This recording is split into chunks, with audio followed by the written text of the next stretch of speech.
매일 성경과 함께하는 오늘의 큐티 시간입니다.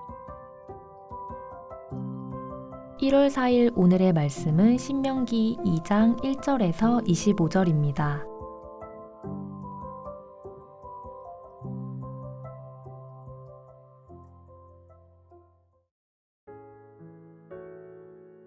우리가 방향을 돌려 여호와께서 내게 명령하신 대로 홍해길로 광야에 들어가서 여러 날 동안 세일산을 두루 다녔더니 여호와께서 내게 말씀하여 이르시되 너희가 이 산을 두루 다닌 지 오래니 돌이켜 북으로 나아가라.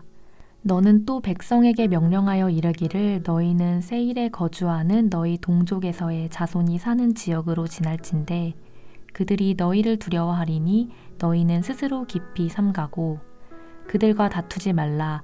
그들의 땅은 한 발자국도 너희에게 주지 아니하리니 이는 내가 세일산을 에서에게 기업으로 주었음이라. 너희는 돈으로 그들에게서 양식을 사서 먹고 돈으로 그들에게서 물을 사서 마시라. 내 하나님 여호와께서 내가 하는 모든 일에 내게 복을 주시고 내가 이 큰 광야에 두루 다님을 알고 내 하나님 여호와께서 이 40년 동안을 너와 함께 하셨으므로 내게 부족함이 없었으니라 하시기로. 우리가 세일산에 거주하는 우리 동족 에서의 자손을 떠나서 아라바를 지나며 엘락과 에시온 게벨 곁으로 지나 행진하고 돌이켜 모압 광야길로 지날 때에 여호와께서 내게 이르시되 모압을 괴롭히지 말라. 그와 싸우지도 말라.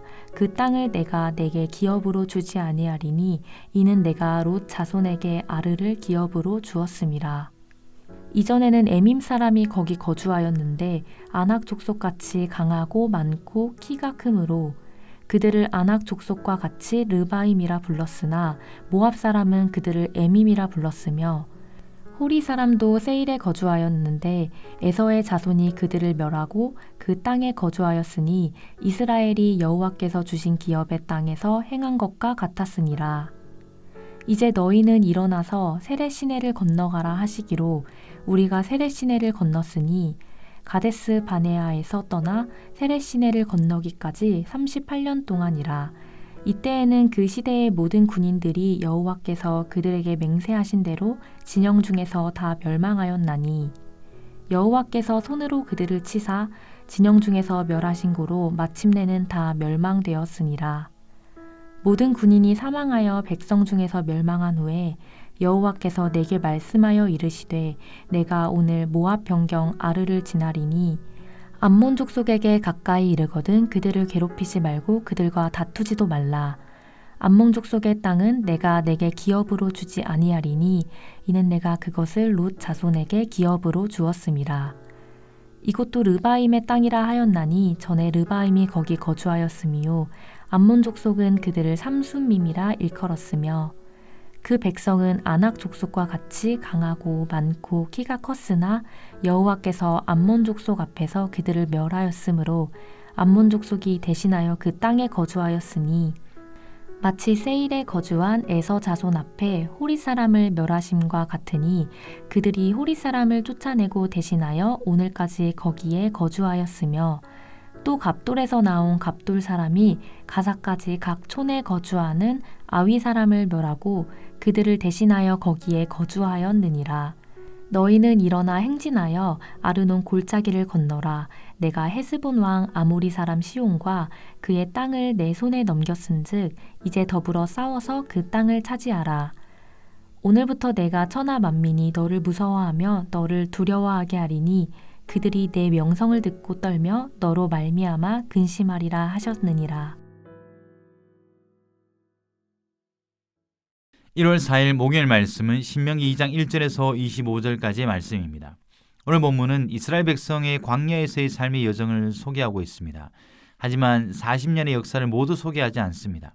당연하겠지만 그 많은 세월과 사건 중에 모세가 선택한 이유가 있을 것이고 그것은 신명기의 신학, 즉 기록 목적과 상관이 있을 겁니다. 쉽게 말하면 왜 이 역사를 선택해서 들려주고 있는가?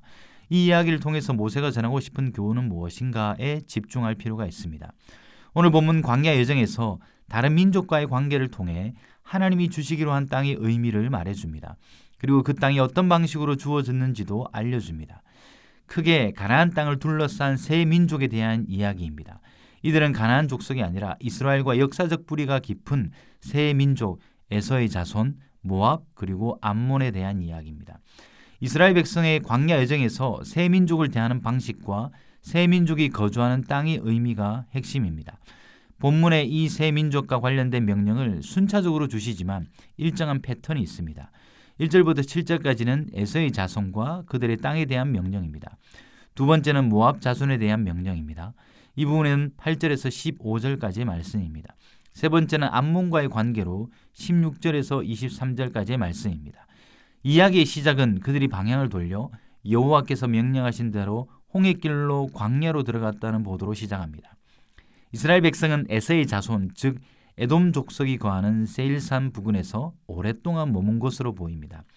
1절은 여러 날 동안 세일산을 두루 다녔다라는 보도를 해줄 뿐 구체적인 시간과 여정은 생략하고 있습니다.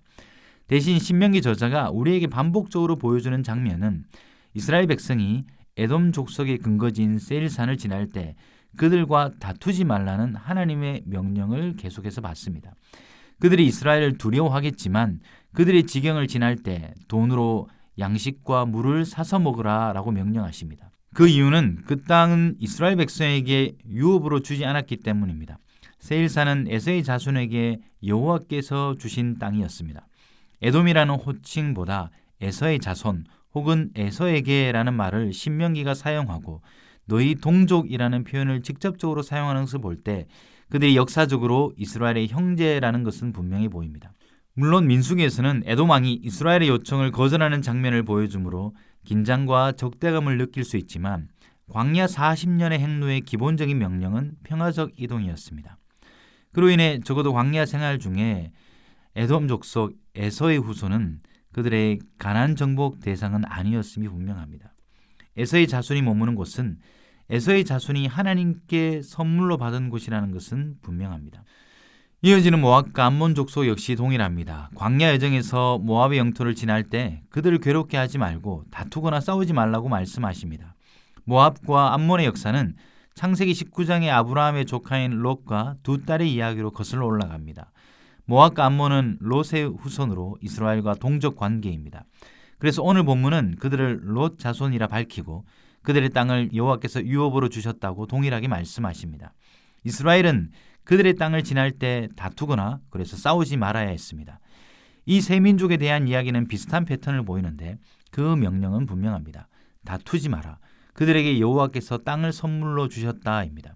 특이한 부분은 본문의 각주처럼 추가적인 대목이 있다라는 거죠. 본문의 괄호 처리로 소개한 정보는 10절에서 12절, 20절에서 23절입니다. 신명기 저자가 알려주는 이 추가적인 정보는 모두 거인 족속에 관한 내용입니다. 아낙 자손 혹은 르바임이라 불렸던 그들에 대한 호칭은 다양했던 것으로 보입니다. 모압은 에밈이라고 불렀고 에서 자손에게 호리 사람이라 불렸으며 암몬은 삼순밈이라고 불렸습니다. 공통점은 오늘 소개한 에서의 후손 모압과 암몬 모두 강하고 많고 키가 컸던 이들을 멸하고 난 다음 그 땅에 거주하게 되었다는 것입니다. 그것이 각주처럼 보이는 추가적인 정보의 내용입니다. 정리하면 이스라엘 백성들이 지나면서 본 에서의 후손 모압과 암몬 모두 여호와께서 땅을 선물로 받은 동족들입니다.